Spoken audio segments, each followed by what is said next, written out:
either dual lanes here or even just the solo offlane Wind Ranger. We saw Wind Ranger the other day trying to do the ancient shenanigans where you're just farming the ancients from across the way. It was pretty underwhelming, to be honest, but we'll see which direction they take. We may have a remake as FNG is unable... Oh, no, just a quick reconnect, it looks like. I do like the Wind Ranger in this one. I think you briefly said about it, but the extra lockdown certainly helps going against the AM. Plus, she could also be an Orchid holder in her own right, maybe even a luxury sheep stick down the line. So they have lots of lockdown, which felt like they were lacking at the start with just having a Lion. I feel like as the game will progress, it could be a bit of a headache for your anti-mage down the road. So I certainly like that they have that kind of a presence there for the long road. But anti-mage is anti-mage after all, and if he does accelerate with a tremendous amount of farm through the early to mid game, he could really be a problem in the long haul. I haven't really seen a whole lot of anti-mage go toe-to-toe with a Jug in the late game, but I have to imagine anti-mage should have the upper hand. Given that he doesn't get caught out with a bad Omni Slash and absolutely taken apart. Yeah, it's... The Omni... It all comes down to that, right? If you get a good Omni Slash, Jug can outcarry almost anything. But yeah. But he's a blinking hero. He could just try his best to avoid. I know that Omni can follow through with a blink. I don't know exactly the proper properties there, but... Yeah, it can, but it's like very... It's very random, I feel. Finicky. I would say most of the time it doesn't. Like, most of the times you see someone blink out and the Omni Slash doesn't follow them, so... Well, with that said, always can get the Abyssal Blade. Really, if they want to kill the IM, they're probably relying on the Blink Hex into Omni later on, or maybe the Blink Shackle shots, though. Those are a bit more difficult to line up. But I've been really impressed by how hard Juggernaut hits lately, and it would not shock me if Loda just could flat out outcarry even a very farmed Illidan in this game. We'll find out. The battle begins now. This is your deciding game 3, folks. We're into it, and Na'Vi is awaiting the winner. They'll be playing a bit later today, about 3 hours and change from now. And with that said, we get into the player introductions. Loda playing your Juggernaut. It's been banned out the first 2 games, but thanks to their great Tiny Wisp, VP Polar opted to allow it through. First picked overall by Alliance, and now My Nuts handling the Lion. Pycat on the Nature's Prophet, Potato, your Wind Ranger, and Ake on the Abaddon. They trot towards the top lane. Maybe they'd look to go aggressive here, at least with the dual lane, it may seem. Dire side. Oh, sorry. Go ahead, please. Dire side, I was going to say VIRTUS.PRO Polar. It's going to be Illidan playing, of course, the anti-mage. Lil Hardy's going to be playing your Rubik. Over on the left-hand side, you can see FNG is going to be playing your Ancient Aberration. Mid lane, DK Phobos on that core. Venomancer and fine lane rounded out. Mag in his off lane. Puck. Early rate of protection picked up, so we'll work towards the Bassi ring here, most likely, and I guess they will run... Do they run the Prophet off lane here? Pycat, yeah, Triant's already skilled up, and he's just heading towards... Back to the base, should be trotting to top now. So they will run the solo mid Wind Ranger for EGM. Can be a real lane dominator. Against Venomancer, pretty good at just working the wards down early, but once the level 3 wards are out, it doesn't matter what hero you are. You're still going to have an annoying time in lane. Yeah. Luckily, they do benefit from that huge additional range from that power shot. You can be able to get some good shots in from regardless how far you are. Maybe you can even do some stacks from mid lane on the side creeps. I don't know if that's something that people have dabbled with, but you can stack up the side pretty easily with that long range. Oh, that's cool. Yeah, it'd be pretty. Wind Ranger would be even down here. Yeah. Yeah, I think you can do like the 2-for-1 if you shoot one through both cans. That's not a straight line, but you get the idea. Yeah. Just fun tactics right there, but let's see if it's something they do consider toying with. But as the lanes do begin to develop right here, it is going to be that 2-1-2 kind of a matchup right here. Ake's just going to kind of sit back, allow Pycat to try to get some XP and farm, and he'll always be there as the babysitter. And pretty much the same thing there for the bottom. Loda, it's a Jug after all. He's got probably one of the best attack animations, last hitting capabilities in the game altogether, and he'll always have My Nuts nearby just in case he needs a little bit of help. Yeah, running the dual lanes, Pycat will get lifted up and then just quickly shielded. So with the Abaddon here, they should never really be able to get off a Cold Feet proc that sticks. So he shouldn't die. Pycat can harass these supports a bit, actually quite a bit with the Null Tally. He's going in on FNG. But they're not going to really slow down the anti-mage's farm. Illidan 4 and 5. If Prophet goes up far enough to start harassing him really hard, then then the supports will be able to at least trade some blows. So Illidan will get his farm, Pycat will get his levels, mid lane will just be a wash in terms of farm. Safe lane for Alliance. Can they actually kill Mag? I don't think so until the point where they get Omni Slash, then Hex Omni and he's probably dead. But as long as he reserves the orb defensively, it's not an easy kill for these two. Yeah, even if they wanted to get some assistance, like Pycat's building up in a sense that leads me to believe that his Nature's Prophet is going to look to get active and roam around the map, but even him getting involved on the bottom lane is going to be very difficult to try to get a hold of Mag. But maybe if you want to get involved in the mid lane, it could be a bit different. There's going to be what looks like the handoff there, and it's just going to be the boots early on here for DK Phobos on his Venomancer. Uh-oh, well this could be trouble. If Mag actually throws his orb, he may die here. Killed, orb, and Hex, well timed by my nuts with the Invisor to set it up. He can't jaunt.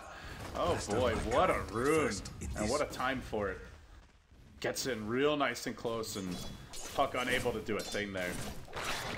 That Alliance strike first here in game number 3, but at top, the action doesn't stop. Pycat walking away, but so is Ake, and they're not going to be able to get a hold of anyone. This is going to be a troublesome lane here for VP Polar if they want to get any sort of kills.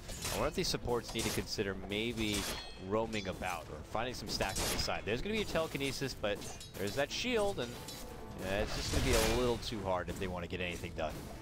I don't even know if he's gonna bother skilling Cold Feet. It's not particularly popular in general, and given that this is the lane, you're never getting that. Okay, we'll just sit here all day. He's actually got a TP as well, so even if they try to rotate on, say, EGM mid or potentially towards that bottom lane once Puck gets level 6, it's not gonna happen. And Mag decides I'm just gonna farm some Ancients, so this will be a slow going by him, but. He doesn't even feel confident to lane bottom anymore.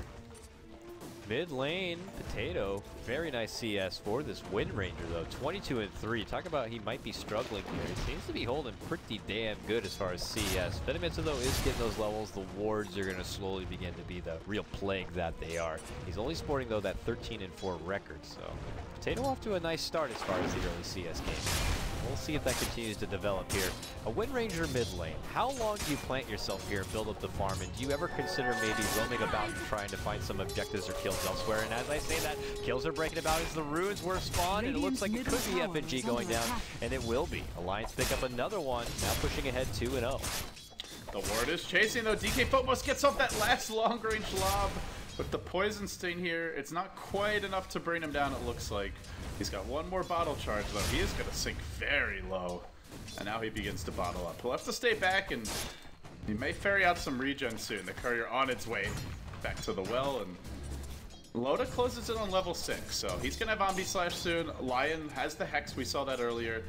This is the point where anyone who comes bottom, Hex, Omni Slash, and I don't really see anyone on VP Polar surviving that. They're all fairly squishy.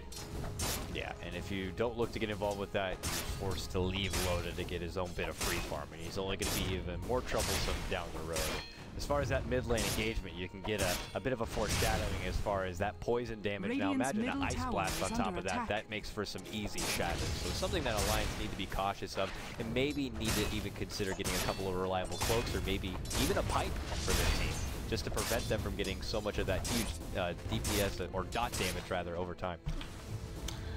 Yep, it's gonna be a passive stage for VP Polar over the next 5-10 minutes. You're running a Venom mid, not a hero who's gonna be rotating around and setting up a ton of ganks. The Puck off lane's been shut down pretty thoroughly, so we see Mag still just working on the Granite Golem. So with no blink in sight for him, with supports that are decent roamers but not doing any roaming early, and I expect VP Polar are just going to play defense. It's Alliance who have the Lion that can go around the map making plays, Juggernaut, who's a great early ganker. Now Phase Food's picked up to go through Rid of Aquila.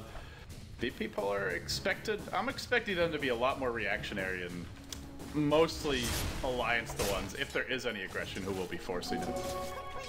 Maybe they can kill this Nature's Prophet. That's the main hero that's in any sort of danger, but that's only when Ake's off the lane.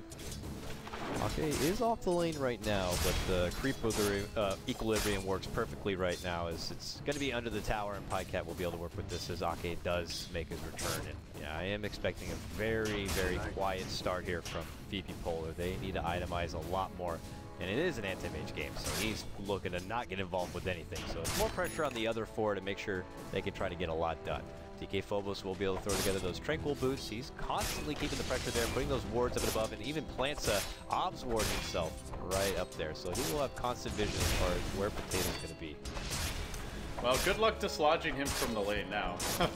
Keeps on spamming out the wards. It takes like 3-4 auto attacks by Potato just to bring a single ward down, and as quickly as you bring down one, he drops another. The infestation is here to stay. Barring a massive rotation from the Lion, maybe the Jug. They have Finger of Death already, though. Finger of Death online, Omni Slash online. This is a really nice start for Alliance on these two, and we've seen My Nuts has played Lion. He played it 5 out of 6 games coming into this match, and you see why. They run it with the Juggernaut quite a bit, and he normally gets his early levels, and then a big playmaking hero for him later on. They value it as much as DK did in MMY's Lion. That was scary enough as it was. Oh, DK Phobos, well played, holding on to that single tango. It'll help keep him alive as FNG struts in. He's going to pull EGM towards the cliff, but that causes FNG to get hit quite hard. He salves up. Pycat going to run him down into the tree line. The power shot pierces through. Was dead to rights anyway, it looked like, but still a nice shot there. Nice snipe, and even though the sprouts there on Lil, it's not going to be enough damage to do anything to that Rubik. Nice grab nonetheless. It's the Lion starting out with a nice flawless beginning here. 3-0 plus the tier 1 takedown for Loda, who continues to farm up very, very nicely. Looks like he is going to go right for that Morbid Mask into the Mask of Madness, and he's going to be opting for the, he's got 2 levels into Blade Fury, which I have heard that if you are able to get maybe a couple of 3 actually. Oh, he's leveling up Blade Fury. That's intriguing. Uh-oh, Mag. Oh, if he gets Hex Impaled there, he's dead. Oh. Yeah, he's got the, I think he had 2 points in the crit. Yeah, 2 points Illidan's making it go on Ake, and Ake does not have level 6. Oh, Mana Void's not going to be enough to take him down, and he has to pull back. That hurts. So close. Yeah. Good play there by Ake with the magic stick. 3 points in the Blade Fury. Usually, lately it's 1-1-1 and some stats, or 1-1-4 and some stats. Maybe 2 in the Blade Fury if you feel like you can get a kill in the lane, but going above that seems a bit peculiar as far as what I've heard in the grapevine. Lotus, you know, he's a big Jug player. What do I know? He's going to make a hold for himself as he continues to press on forward, having that ward behind him. He has plenty of sustain to just kind of hold his ground. Yeah, it does lower the cooldown quite a bit, so if you're looking to fight a lot early, Blade Fury offers a lot of value there to level it up, and it can help you clear stacks in the jungle, though you go the Mask of Madness build, I assume he will complete that you jungle very efficiently just auto-attacking that way as well. So it's a hero that's still being explored a lot. I've seen at least 5 or 6 different skill builds, and there seems to be no professional consensus. Well, he's also extremely flexible. I've seen him on every role in every laning position. Mid, I've seen him, support, obviously. It's absolutely ridiculous. Mid lane, Shackle is not going to be able to connect, but they still lock him in place. Desperation TP. Not going to matter. Potato's able to pick up that kill, and Alliance continue to push on 4-0 now for them. Well, Anti-Mage is farming, and farming quickly, but Illidan needs time. His team is not really able to exert much pressure on the map. DK Phobos off in the woods, perhaps worried about getting ganked. Pycat just parked mid-mag, struggling to find any semblance of farm. 8 CS is the offlane puck, compared to 50 on the Nature's Prophet, and the Prophet's even been participating in ganks, 1-0 and 2. It's a big disparity in terms of what the offlaners have achieved, and it goes back to the Abaddon laning top lane, as well as the fact that they didn't really have much of a way to kill him, with the shield breaking out of the Rubik lift. So VP Pull are just gonna hang on now. They get the point booster on the Venomancer, he'll work towards his Aghanim Scepter. They get Ice Blast. If they can get it in like the next 3 to 4 minutes, set up with a Venom, maybe get 2-3 kills there with a coil on top of it. There is potential for that. But until then, they're just in a very defensive posture. Yeah, they gotta stall out. I mean, it's apparent Illidan's gonna be going for the Battle Fury. They're trying to converge onto Potato here. There's the telekinesis. They managed to steal the power shot, coil, and even with the pop of haste, he's not gonna be able to catch it. He's gonna run away with that haste, and he will be fine. Actually, potential counter initiation could be happening here with that big rotation. You go now. Shackle shot coming through. Lil, that power shot on the mark. EGM trying to show him how it's done. Now, chasing in. Oh, get hexed up, actually. They have a Finger of Death here. This might be Illidan's demise. He's healed up by the stolen nuke, still falls. Actually didn't even have mana for that Finger of Death, and they still end up getting the kill. Now my Nut's on the run, even with the phase boots. Oh, he's shielded. That will be enough to keep him in fighting shape. Another 2-hero shackle. Potato Dota, ladies and gentlemen, as Mag's on the run. He'll turn and run back the other way, clearing off the creeps. At the same time, they're doing this without Loda, who's just off pushing bottom with the healing ward. He takes down this tier 2. He'll be looking at the solo Roshan play very early. Yeah, that's a bit unusual because Anti-Mage, who was brought down, they had their full 5 involved. The 4 Alliance showing dominance right here, and they don't even need Loda. He is just finding his own way, and I gotta love those little bits of synergy between even like Nature's Prophet and the Wind Ranger. Just being able to put down the Sprout could allow for an easy shackle shot. They didn't put one there, but you can definitely see the potential is going to be popping up momentarily and something they can always fall back on. VP Polar have been playing so much for Protect Illidan Dota, and this might be the first game where they've just been completely figured out, it seems. Like, just shut down for the laning stage. Now Alliance walk into the Roshan pit. There is no Ice Blast yet. FNG can't contest this. They do have Coil, Venom ult online. If they knew they could at least scare Loda back, but they have no clue. And they walk into this pit, if they're not careful, Omni Slash may just get a quick, easy kill and potentially even a double with the Mask of Madness. Oh, they know though, Mag is gonna orb. It's gonna give him that heads up, and that's enough to kind of scurry Alliance away from this pit. But I agree with you. Illidan's style has always been, and we said it in game, I believe it was number 1 where he played the Slark, right? And you know, that just seems to be a hero that suits him so well. He can play aggressive, he can play like that blitzkrieg, blitzy, headstrong style, and be able to have a way to slip on him, you know, and with that Shadow Dance and pounce. You could do kind of the same thing here with Anti-Mage, but with Alliance already building up so much farm, you could see that even Pycat's looking to throw together an Orchid, and he's well underway. That's going to prove to be a big problem here for your Anti-Mage. Infantry dropping Observer Ward at the same time. Ake hanging out nearby. I want to mention, I think the stolen power shot is a pretty big deal. Lil stealing this means that they can hold their towers a lot better, as long as they don't just get picked off the bat, although that might be what happens to FNG. He's already TPing out back to the base. Instant reaction just by a threatened teleport from the Nature's Prophet. But yeah, they need to hold these towers as long as possible. Anti-Mage still needs his time. Illidan closing on the Battle Fury, but Battle Fury alone doesn't win you this game. He needs to get 5-6 slotted at the rate it's going, because his team is just not going to be able to accrue much farm if they lose these tier 1s. And the tier 1s are already dropping low. They've lost the 1 bottom and the tier 2, and Alliance will go back into the pit. Nice flash here to creep him though. Loda gets chunked. Now bashed. Oh, this is unfortunate. He just can't finish this Roche cleanly. They're going to go contest. They have the stolen power shot as well. They'll be able to bring Loda quite low here. Oh, almost! If he gets dashed, that would have been a kill. He gets dashed. Oh. So hungry. Ruby's going to shoot a power shot here. Is going to catch from behind. They finally take down that Roche. Loda's able to grab up that Pride Aegis, and now they look to go on the hunt here. Stun's going to be caught out, but they will not be able to get that Rubik. And still, about 15 minutes into this one, VP Polar have yet to get themselves on the board.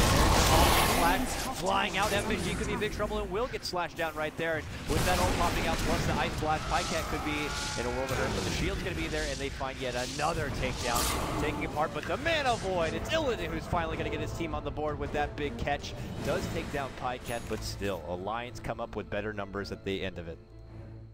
Yeah, killing off the AA, getting the Veno. I think that's about as good as VP Polar get there, unless they manage to stop the Roshan attack. But once Aegis is down, well, there's just not a whole lot they can do. On Illidan, power shots there, and he will be able to blink away, but he has a Shadow Blade now on this Wind Ranger. Yeah, they're running more of like a tri-core with this. Shadow Blade on the Wind Ranger, Prophet building Orchid, Juggernaut going for the carry build du jour.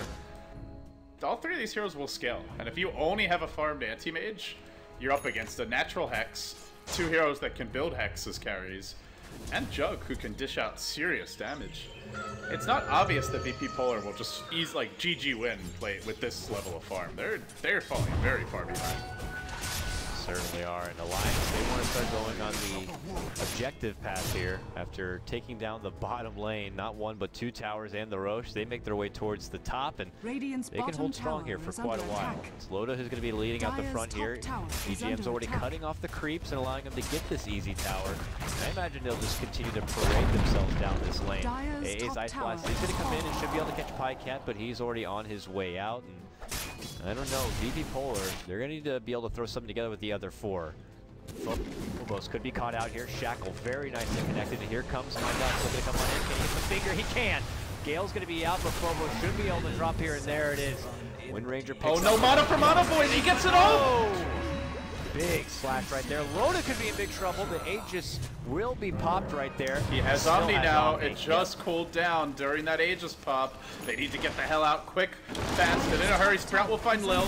He's going to tango his way out and continue running. Loda forced back. They actually make it a pretty good trade. Getting the EGM kill, breaking through the Aegis, and Anti-Mage on top of that, able to collect one. VP Polar, these are the types of fights they need to have if they want to turn this game. Now the Yasha nearly complete. With the Aegis down, Alliance will have to be a little bit more conservative about how hard they try to take these fights. You lose a big fight to this Anti-Mage and then he gets Manta, and then this game can swing on its head. It is their mid laner for the opponent's mid laner, but with Illidan getting that kill certainly helps them, but it's another tower takedown for Alliance, so more income for the rest of their team. VP Polar behind enemy lines here in the jungle could actually get caught out. Orbital makes a nice jump in onto the line and does take him down. Now spinning and winning. Loda looking to catch up Lil. Lil trying to throw the TP, but not going to happen. Power shot flies through and helps bring him down. A one-for-one trade that certainly benefits Alliance, taking down Illidan, and a desperate FNG trying to run away as AK is just hunting him down. The Horseman just trots out forward and will scare him back, but here comes Pycat to cut off the pass, gets the Sprout out. Cold Feet can be quickly canceled out with that shield. There's your Shackle, and boop, right on the back inside. Potato gonna be able to pick up that kill on your AA. Yeah, they are not very strong in the fights. VP Polar just melt to the Omni Slash. That was really awkward. They smoke, they head up this ramp, and they're like, okay, we see a few Alliance heroes rotate in, but everybody on Alliance was coming. 4 heroes up the hill, Pycat TP'd in, and they just got Pitsu. You use your Blink offensively as Anti-Mage, and you have no answer for the Omni Slash. Unfortunately for Illidan, just wrong place, wrong time, but another costly death. Moving forward, it looks like Lion throws out the stun, will make the retreat out. VP Polar wanted to converge and maybe see if they can catch anyone out, but that is not going to be the case. Mag does have his Blink and Coil at the ready, but it feels like it's been quite a while since we've seen VP Polar really be the initiators. Every time they try to make a jump in, it ends up being maybe near even at best, or it could end up blowing up in their face. But for now, this is what they are looking for. They're going to smoke up and head towards this bottom, add some pressure there, and see if anyone's going to be caught out. But if someone's going to be caught out, it could potentially be Illidan here. Well, he's just instead going to be spotted, and we'll continue to farm it on up. In the meantime, bottom lane, they jump in. Coil's there, collecting the kill on my nuts. And they do steal Impale. Big spell steal. We've seen some amazing Rubik performances over the past few days to turn games, and this is the type of spell that can do it. But Orchid's out for Pycat now. And Illidan at least having that revealed in a non-fatal way. Well, this is a fatal way to go down. Sleight of Fisted, an instant Omni Slash steal from Lil. Good turn by him. He's going to zap this creep wave. Oh, this could be a playmaking spell though, to grab the level 2 Omni Slash. And it's just hilarious to watch it. So we'll see.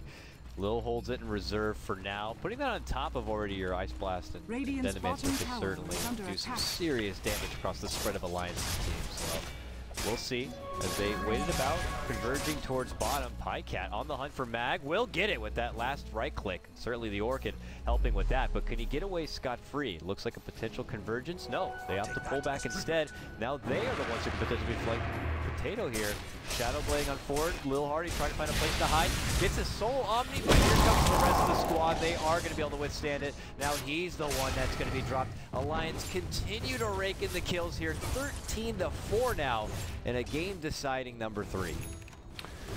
Yeah, AM is a good carry, but this is turning into a feeding frenzy. He's going to have some serious weight on his shoulders as they TP in the Nature's Prophet.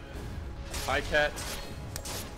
Desperately, Illidan needs to finish this Manta style. Until he has Manta, anytime they manage to Orchid him, he just can't do anything about it. So Manta will be coming fairly soon.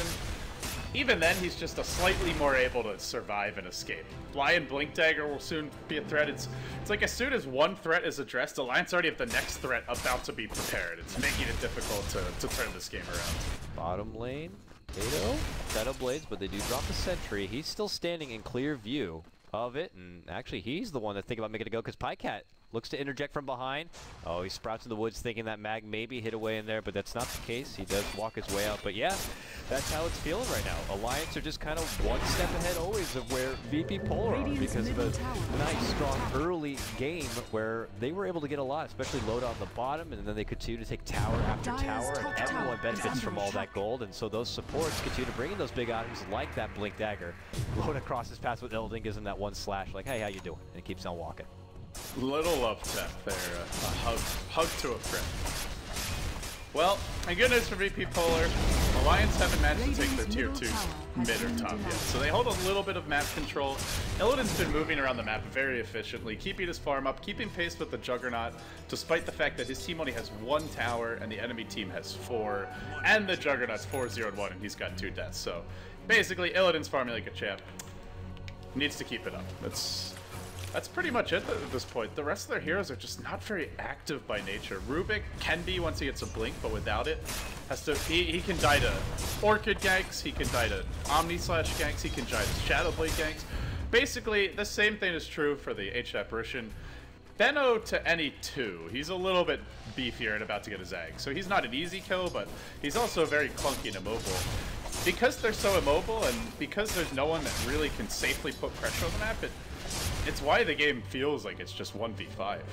They can farm and stall, but they can't really actively do something to slow Alliance down. Maybe with the puck blink they can go for a smoke gank. It's still going to be difficult. We'll see as Alliance continue to control the majority of this map, finding farm in more places than VP-Polar can hope for. Ice Blast will connect on the mid lane here, hits the Lion, just kind of helps push back this wave a bit and picks up a few extra gold coins there for your AA, who is not really having the easiest game. He just continues to be kind of the selfless ward player, not anywhere near early makings of the Illidan. Illidan could be caught out into the Hex, but the blink quickly sends him to the low ground. He should be fine, but Potato here on the other side between them and DK Phobos. Now he's the one caught with the foil. Illidan blinks in for the fight. Manta styled, and he's going to be orchided up. They do manage to take down Potato. He heads up to the high ground to get away from this one, but because of that finger, they're able to bring down DK Phobos. Now my nuts is able to get blown up. Big mana void comes through from Illidan, and he cleans up a kill for himself. That's the kind of fight VP-Polar have been waiting for. Good initiation there, and well, with the anti-mate starting to get pretty beefy, he offers a lot. Juggernaut wasn't really even in the fight, and they gotta be careful not to let Illidan snowball. None of these heroes is really gonna win a 1v1 man fight, except Juggernaut with the Omni Slash, which they get now, but quick!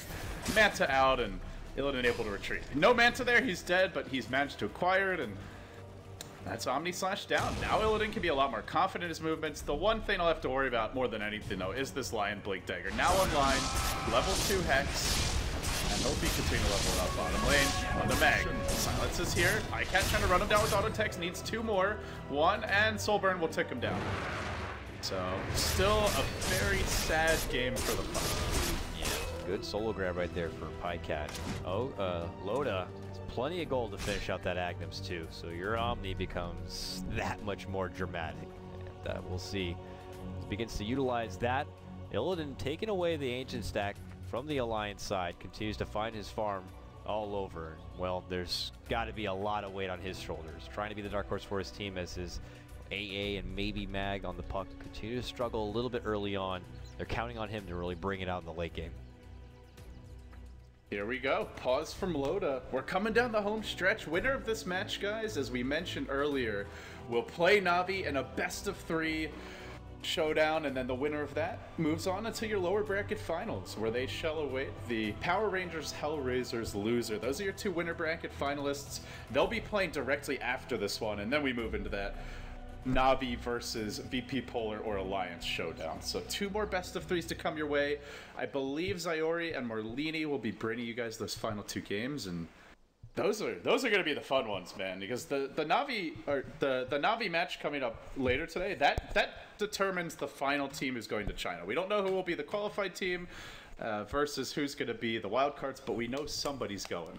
And I know that Navi matchup's going to be entertaining either way. If it's VIRTUS.PRO Polar who make their way through, we get to see Illidan and Havos go head-to-head. 2 players who have very similar kind of play styles, who love their farm, but may also get a little bloodthirsty from time to time and a bit reckless. And if it's Alliance who go through, then we get our El Clasico, the Navi Alliance head-to-head matchup, and only one goes down. Falat was trying to call Navi versus Empire El Clasico.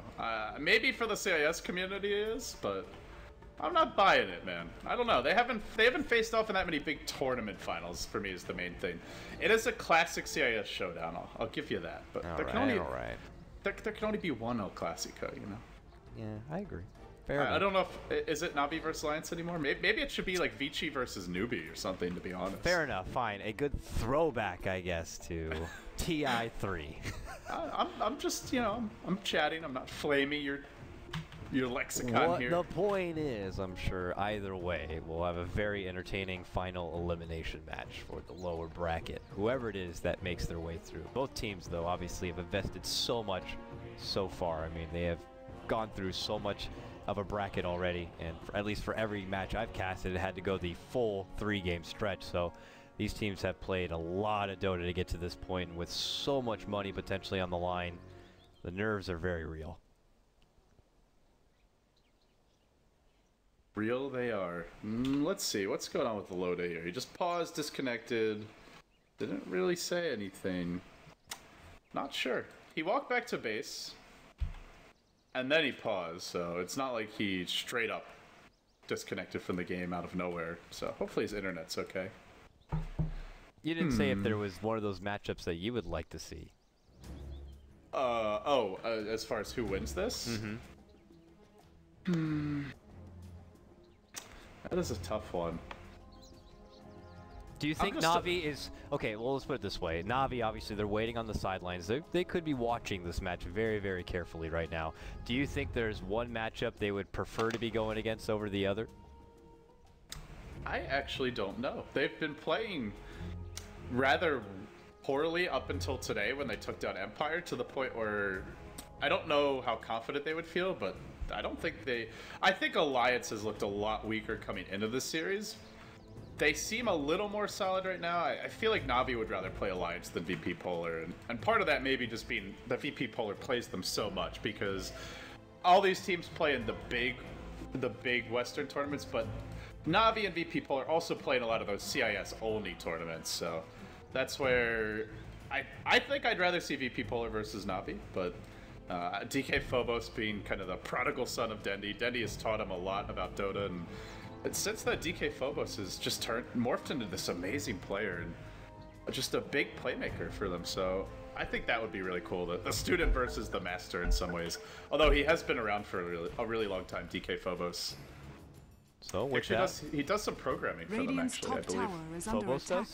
Yeah, for Navi, Radiant's I'm pretty sure. top tower has fallen. What a smart guy. Good for him. Yeah. And good at Dota. He has everything. And good at Dota. ladies, go post on his VK.com.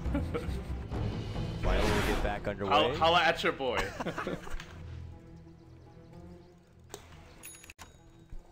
Look at this now, FNG. Walking away from up this top lane. He's not really found any sort of itemization. Very selfless support role from him. But 15-6, it's still Alliance's early game coming back into this one slowly. They continue to try to take down objectives and take away structures, so that way Illidan doesn't really feel comfortable finding places to farm if he doesn't really have a whole lot of map vision to work with. So I wouldn't be surprised if Alliance take down a couple of towers and they consider investing in it. Well, they actually already have a gem. AK holds one right now, and then they could look to take away all those wards, and then really VP Polar could be stuck in the dark and a bit too nervous to go too far out of bounds. And Team H Dota is kicking in, though. Illidan was one slightly behind Loda's Juggernaut now.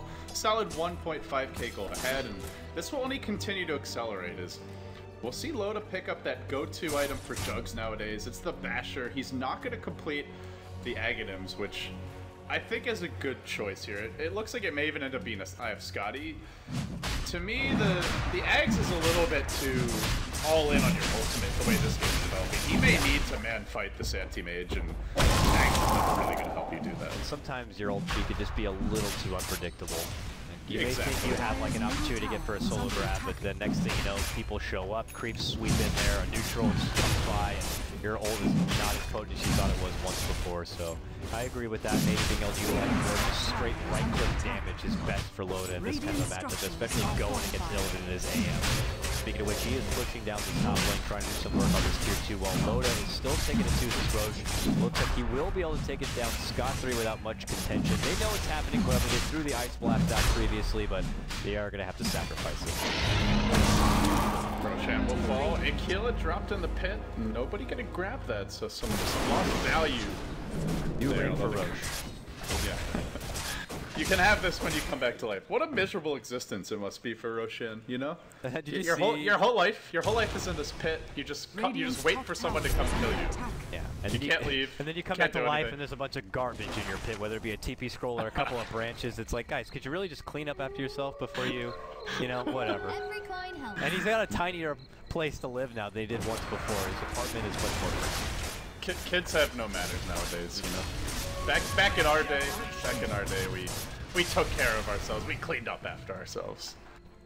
It's going to be the Bash Wars. Illidan building his Basher, Abyssal Blade coming soon. Same for Loda. Almost on the same course towards it. About similar amounts of gold currently in their pockets. And, well, that could be a big game changer here. You get that Abyssal Blade off his anti-mage, instantly kill the Jug before he's able to Omni. Fight gets very hard for Alliance from there. Yeah, they're running a Tricore, but Wind Ranger, not particularly heavy right-click right now. It seems to be going for a Hex. And your Nature's Prophet, 5.3k gold. Does Pycat go for a Hex as well? He might. He might. I think that would be big. I mean, the difference is being able to have someone like that. Shackle is not going to connect, but Lil Hardy is going to get the bad end of an Omni Slash right there, and he just gets absolutely mauled. Now, with the Poison Nova coming out, Loda's going to pull up the Blade Fury and continue to go. Finger's going to be able to connect, but he pops that one, and he will be able to live. Now Loda forces a step back, all not green with Envy, but green with Poison Nova has to step away. Anti-Mage is coming, though. They got to be careful. He's wrapping around from the backside. They have no Omni Slash to shut him down in this fight, and he might just jump in on top of them in ambush. He leaps forward. Mono Void just started off, but almost kills off EGM. Now he's forced to scurry away with the Shadow Blade. He will escape Loda. Finding a kill here. He's still got Aegis. Working on DK Boba. Somebody kill the man. Illidan's trying for it, but Loda just continues to limp backwards towards freedom. Aegis will pop. Can they kill him a second time? With no Manta. Doesn't seem like it. So it's the Jug Aegis down in exchange for 2 kills overall. Nice little win there for Alliance. Feels really like Illidan is the one who's really holding VP Polar in this one, because if you look at the net worth overall, just because of all of the tower takedowns that I would imagine early on, they still hold about a 10k net worth gold lead on the side of Alliance, and that will potentially look to grow more as they push down this mid lane and maybe do some work on this mid tier 2 tower. Here's the Ice Blast though. Fade Bolt already went out, and looks like Lil's going to be able to walk away with a Blade Fury. The seeds of fortune. Yeah, not particularly helpful against the instant Blink Hex or the Omni Slash, but he'll take what he can get at this point. Obviously hoping for the Omni Slash there. The Siege comes out from EGM. Hex is complete, so that gives them the double Hex. Nature's Prophet also has his. That makes it a triple Hex threat. Now things get dicey. You've got Mana Drain to kill off illusions. You've also got the triple Hex to just focus the anti-mage down. And he will have a much more difficult time getting active in these fights. He may even have to go BKB. I wonder if that's Illidan's choice next. He hasn't spent his gold. Well, there's Hex number 1. Can they get the second one off? It looks like he should be able to Manta and blink away. Ooh, Ice Blast. Not going to connect on anyone, but Potato could be in a... No, they're all good. Alliance are just sweeping through this jungle, taking advantage. And Illidan, who's farming and pushing down this top lane, is going to force Alliance to go on a bit of a chase, but they're not looking to go too far. They're just kind of cut off this creep wave and continue to push in from this top, take this tier 2 tower, and pretty much clean out all outer towers from the side of VP Polar. Then it becomes real restricted. Going past that kind of a line becomes way too scary if you're on the side of VP. Yeah, he cuts the wave a little bit, and then he'll move into the enemy H's, but he'll have to come home soon. I don't know if they can actually break the base with this creep wave, but they'll try. They've got two, actually, oh sorry, a full creep wave as well as a couple of Prophet Treants. The Blade Fury comes out from Loda. And he doesn't have mana for Omni Slash right now. He's about 40 short. They may need to give him some. They'll toss EGM back in. Now the Yule's throwing him up in the air. Anti-Mage getting ready to descend on the fight. And they will retreat out. He'll blink to safety. Mantane as he retreats. He has opted for the completed Abyssal Blade. No BKB. Also, buyback status is precarious. 1358 reliable gold. Okay, so he does have it, but if he buys anything else, he'll be short. Still, forcing him to buy back is really going to put the hurt on VP Polar's late game potential. I think it's a risk you have to take. Illidan didn't quite do enough in the last fight. If you get the Abyssal Blade here, you get that one guaranteed kill, and then you may just be able to run the rest of them down. Yeah, you always have to be cautious. 3 different ways of just the CC and lock him down. He needs to make sure that when he commits to some sort of fight, he does not get locked down into oblivion and just absolutely manhandled. It just feels like the Tricore of Alliance just offers so much more late game potential than VP Polar, where they're just putting more on the back of the AM alone. And then plus, well, of course, Venomance is able to get in there, and if he has to be like a suicide bomber as far as dishing out the huge poison nova, that's pretty much it. So we'll have to see if they can make the best with what they got. They smoke up now and look to spread out. Alliance, though, on the other side of the world, maybe look to converge through this mid lane. They'll show Loda mid. They're keeping EGM in reserve nearby. They'll rotate Arcade through. Alliance congregating towards that side of the map. 5 heroes in a relatively small area. Pretty aggressive position in general. As Loda rambles through the Dire Woods, he's got Omni Slash online. Lil currently in Biz. We'll be able to smoke traffic. We'll be able to retreat out. Into the trees go Mag and FNG. So now they'll move Illidan out bottom. They seem to know that Alliance is in their woods. They want to just fight on the other side of the map. He'll push through. He's spotted out now by a Radiant Ward, and immediately EGM Shadow Blades that direction. Prophet can also join them here. This could be an opportunity for a jump in. Prophet will be the second Hex here. Impale comes through. Now they orc it. They Hex again. Can they bring him down? He's low, and he will go down. The auto attack damage is there. Great initiation, and that is the worry. You're running one very fat carry against triple Hex with a Prophet who can be anywhere, and a Blink Lion who jumps out of the fog. It's difficult not to go down. There's a lot of that fog. If you just take a moment to look at the vision here for VP Polar, they just have none. You can't see anything outside. They're just like sheep corralled into their own little fence line, and if they go out, the wolves are going to be out there ready to eat them on up. So now tempted to pull out the buyback here. Alliance are going to try their best to force it out and make him dip into that piggy bank, and that would be crippling to him. So now doing some work, though, on this tier 3. An EGM on the low ground, dishing out that focus fire, seeing if they can get as much damage as possible. Alliance, though, very persistent. They want to come in, and they're not leaving unless they take an objective. They have 4 buybacks on the side of Alliance. Loda will be the first one in. He's Blade Fury now stolen. They'll kill up the tower. He could go for an Omni, but really wants to reserve it for a better opening than that. Omansa quickly out of the cold feet. Now retreating out a bit as Anti-Mage is respawning in 10. Now he comes back in. He's going to Blade Fury, go for the tower. He'll bring it down as you can hit magic immune units and structures during Blade Fury. And now he'll walk back to safety. So they get the clean Rex, and that was just one Anti-Mage kill. You go again with this bottom lane already pushing in. You may take even 2 lanes of Rex before he's able to respawn. So next time around, I think Illidan dies again. He's going to have to buy back. Scouting Ice Blast to see if maybe they were considering going for the Roche. The secondary timer is about to pop up here, and it's a moderate amount of time. So Alliance have to keep these lanes pushed a little bit more. Then they could step back, maybe go for the Roche. Having that Aegis could secure them the opportunity to make another push into the base. Illidan, who's trying to scout out, needs some help, and having that nearby Potato. Long latch, not to go connect with Mag is able to shift it, but FNG gets caught with the sheep. They will not be able to follow through as he is able to scurry himself back into the safety of the base, but just goes to show those sharks swimming in the shallow water just outside of the beach line here, ready to take a bite. Illidan, he's going to go back for the BKB now, and man, does he desperately need it or what? The triple Hex, you gotta have it. They go into Loda though, they get that quick Abyssal Blade initiation. Boom! Shakalaka, killed #1, and now they look for more. Illidan on the chase, buyback is available in Loda, not opting to use it just yet. Now he'll pop it, but can he get into the fight quickly? Illidan Will he leap forward or back? He's got two choices here. He goes in. He wants a bit more. Looking for EGM. A couple of slices. Where's the bash? There you go. Gets the kill.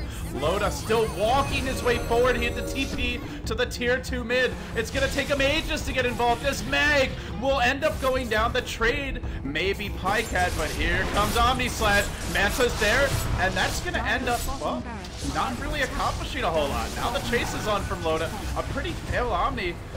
He blinks out to safety and ignores out the buyback. Ice Blast coming through. Lil able to retreat. Now he manages to steal Blade Fury as well on his way out. What a great fight. And with that, BKB is now available for Loda. He almost dies fighting the creep's bottom. He'll buy the BKB, I imagine. No, maybe not. Holding his gold for buyback. FMG does fall here on the other side of the fight. And with that, a gem hits the deck. So let's see. One gem on the Radiant. Looks like VP Polar. No detection right now, outside of some sentries in the base. My. Yeah, Loda investing that buyback has to do a long run just to get in that fight. And then by the time he gets there, his Omni is not going to be able to do a whole lot. They'll just be able to live, but hey, during that while, Roshan is able to spawn back up. So Alliance feeling a little bit more at the ready. They'll move in and go right to work on it. They do have to play it a bit slow. This Aegis is certainly required given that Loda does not have the buyback now. He's going to throw that Aquila back on the ground. Back for you, Roche, as I will happily trade it for your happy little shield. You will die once again. Cheese on the ground. Anybody want it? Ake says, I guess I'll take it. It looks pretty Gouda. Pretty Gouda. Very clever. Alright, they're finally going to pick this Aquila up, so it'll make the long journey back home to be dismantled and sold for parts. They're getting big on these other cores. EGM, in addition to the Hex, now has a Perseverance and 2,800 more gold. I imagine he'll just be going... I guess he could even go for a Refresher, but no, he'll go Liquid Sphere, so... Yeah, it's a good item. They can't blink Abyssal Blade him, can't be Mana Voided, and that is a huge chunk of VP Polar's damage output, is that Anti-Mage Mana Void. They are cornered right now. Juggernaut, no buyback. Windrun Ranger, no buyback. So with that, they do have the Aegis Cheese, but you want to be very cautious about how you approach this base. Only up one lane of Rex. Anti-Mage, one of the best in the business at clearing waves and taking advantage of downtime from enemy heroes. So slow rolling it is Alliance. It's an elimination game 3, and they don't want to take any chances. I think that's the smartest way to play it. Just keep pressuring it safely throughout all the lanes, and then once you have a couple more of those buybacks up and at the ready, then you can play a little bit more overzealous, trying to get into the base. But look at this VP Polar. Little smoke gang. Yeah. They're going to go for some big plays. They do have that BKB on the Anti-Mage. Good time to play with the creep wave here. So Omni Slash is less effective, but they don't actually go in yet. And now Alliance seems to know what's up. DK Phobos dropping an award. They hang out on the high ground. This is a very dangerous location to approach them. If he gets off the Omni, there's trouble. Illidan wants that Abyssal Blade to start. They initiate with DK Phobos, and Omni Slash is used only on him. Will it bounce any further? No! Illidan's free to roam in this fight. He goes directly into the fray. They stole the Omni Slash. It slashes through onto Aki. Big plays from Lil. 2 down. Aegis pop. Will Loda die again? Remember, this is a dieback if he does. He's Hex for now. They focus him with EGM at his side. BKB now over. He blinks away. Can't finish the job. He makes it out. 2 heroes dead. Aegis down. Lil hiding in the trees. That'll be a 2 for 2. There's no running from this. Jug. Hit him. Hit him. Maybe there is. They can't hit him. He ends up getting out. Oh, he TPs to freedom. The creeps, I think, blocking him there. And they still have the Anti-Mage buyback. I don't think you can go for this anymore if you're Alliance. No Jug buyback. No Prophet buyback. He ended up going down and spending his in that fight as well. Oh man, that was actually 3 heroes dead at the Aegis, not 2. So that is a costly fight. Or a very good smoke flank play coming out from VP Polar. Hoping to get a little bit more out of it. Almost managed to get a huge takedown, including Loda. But I love the way they start the fight there. Blinking in with the Venomancer, DK Phobos, he basically presents himself, just begging to be omnied, and Loda obliges, but he had already gotten off his ult, so what does it really matter if your Veno dies at that point? He is a BKB, I guess, but, you know, Omni Slash goes through that anyway, so it's perfect. You bait out the Omni, and that is a huge chunk of the damage output of Alliance. Because Windranger Prophet mostly went for utility items. It's just part of what makes Venomancer so annoying is you know he's going to be building up an Aghanim Scepter, which means he's going to be harder to take down. So you have to invest so much just to get him down. And by the time he does drop, he already gotten everything off. And then you're looking at yourself, you're green, you're Poison Nova, and you're weak yourself. And now the rest of people are going to be coming through and looking to clean on house. Venomancer is just so beautiful at being able to set up initiations like that. So you got to either do one of two things. You got to get him down quick, but regardless, he's probably going to get everything off. Or just back off and get the healing ward up and outlast them. But they didn't have that option in that fight because of where they engage. Mid lane, Pycat TPing in. He doesn't have a blink though, so there's no long range blink hex. He went for a BKB too. VP Polar gonna push out these lanes as a squad. Illidan closes in on 6 slotted territory. He is near his last item. He actually leaps forward. EGM scattering to the winds. The whole enemy team's in range. Illidan probably on the verge of BKB, but he gets hexed. Impaled once. Now Mana Drain. They coil, but Illidan may go down. He mantas. He's got to run. This is going to cost Mag his life for the defense. Yule's not able to get out. And he will end up dying. They drop a gem, but they get out so far safe aside from that. Although Pycat looks to change that. He gets lifted, tossed right back down as the shield breaks the toss. Well, they make it back to the base. Bottom lane pushing in, mid and top not yet at the rack. So we'll see if they just want to rotate mid and try and force out this puck buyback, which he does currently have. It always feels so scary when VP Polar try to make plays happen outside of the base. If it goes disastrous, then they can just lose so much and at least another set of racks. And by now, those buybacks are slowly coming back online here. Loda's got about another 20 seconds left already. He jumps onto my nuts and he's able to take him out with the Abyssal lockdown. Pycat does need the Ice Blast, so Illidan says, I'm going to make a go for it. Moves on board the shield, but they turn right back, and huge Omni Slash rips apart Illidan, and now spinning in this mix, and the return Omni Slash is not going to be doing anything there from Will. Meanwhile, DK Bobos drops down all the poison, forces Potato to get on back. Loda now in big trouble, manages to try to get away from the lockdown, but it still just cooled down. But it does have that buyback. Illidan uses his buyback as well to come back into this fight. Oh, man. Ugh, that Illidan buyback is going to hurt VP Polar a lot. He basically had a tier 4 item, but now he's down to 3k gold. He's not going to farm anything for a while. He can at least push out these lanes. You see the Juggernaut's power late game. This is not the full 6-slotted Juggernaut either. He has not completed Abyssal Blade. He can replace the Mask of Madness, and he has room for one more item. So conceivably, he could have Abyssal, Butterfly, and something else, like an Assault Cuirass, perhaps. That's the point where I feel like he can kill the Anti-Mage and all of his illusions with a single Omni Slash. And oh well, Rubik stealing Omni Slash is a big play. It doesn't hit that hard. He has no attack speed items. He doesn't have huge damage. He's not getting the extra slashes, and it looks really sexy, but it just doesn't get the job done the way the Juggernauts does. VP Polar. One big mistake from Illidan probably cost them this game. Or will cost them this game, so he's got to play flawless Dota. Yep, and Alliance got to feel pretty good. They wait out for Loda to come right back, and then I imagine they just push these lanes back, or, hurdle VP Polar back towards their base. They step back, they go for the Roche when it comes back up. They have that Aegis, and then that's going to be their, well, hopefully, final hurrah to take it right to VP Polar. It seems to be what could, be the smart tactic here. For a game that matters so much, it's just always best to play it safe. Huh, he goes for BKB. That's really surprising, to be honest. It is. The only way he's really died is when he gets Blink Abyssal. And I guess it blocks some of the magic damage that follows that up, but I feel like Butterfly, or just going offensive and completing your Abyssal is the much better way to go. Well, we'll see.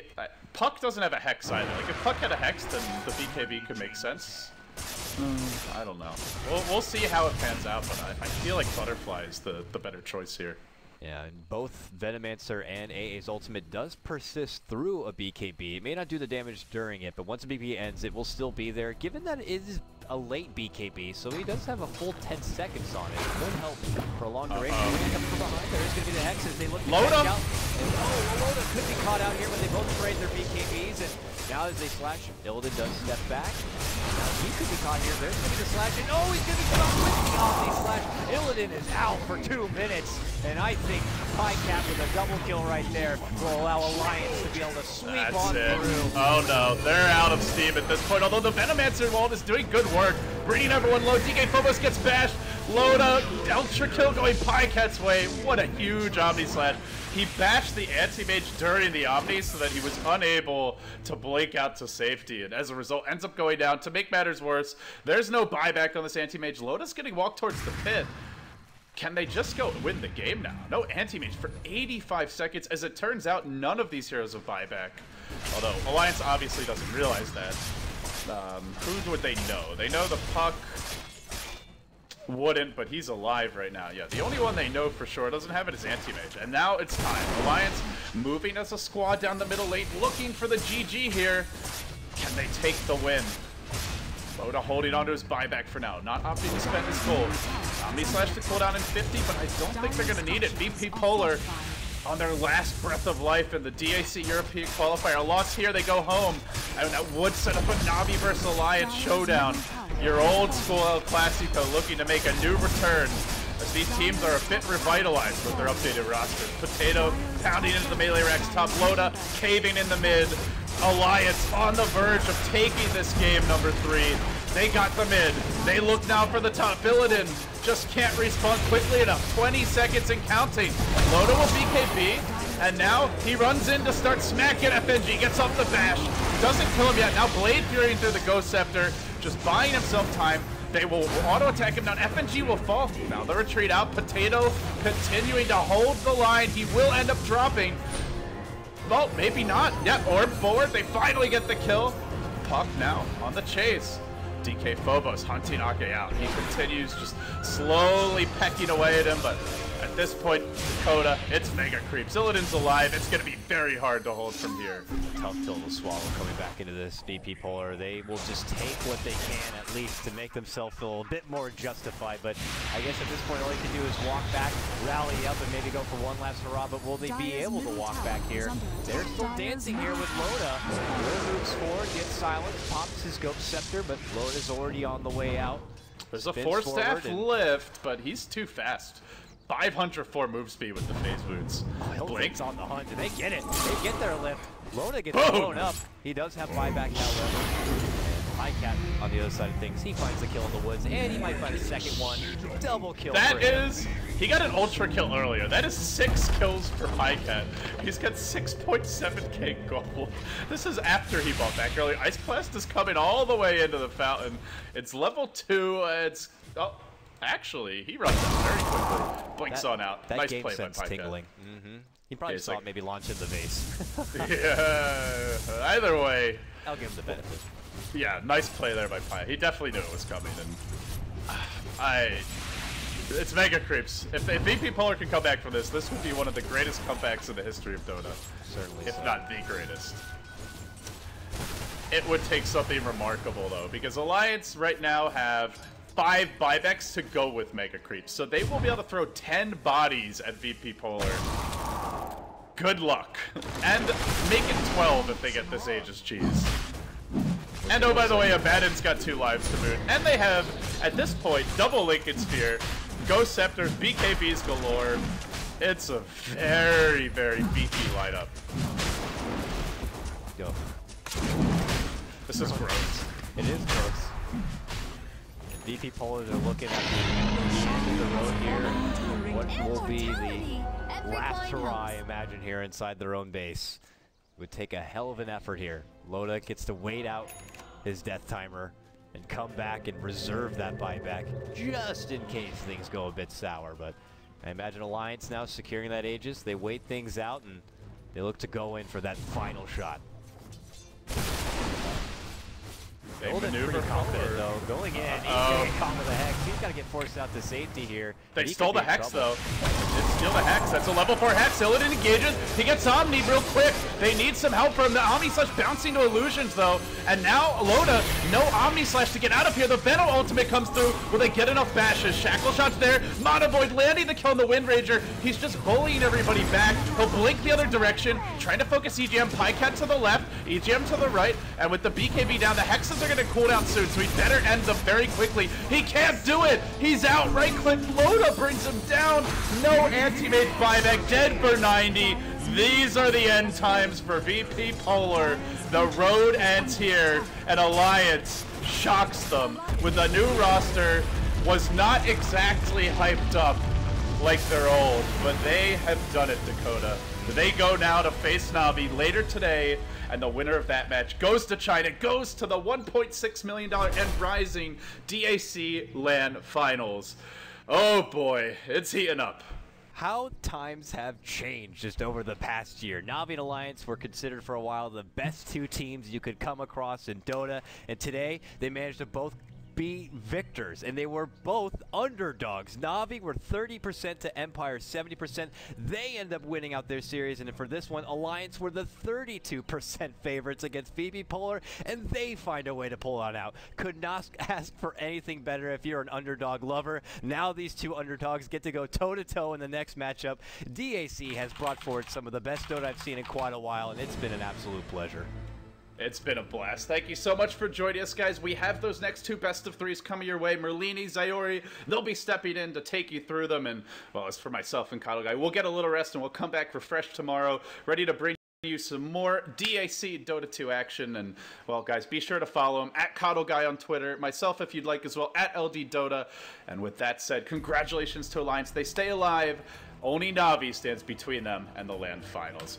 We'll be back soon. You're watching Beyond the Summit's presentation of the Dota 2 Asia Championships. We'll see you later.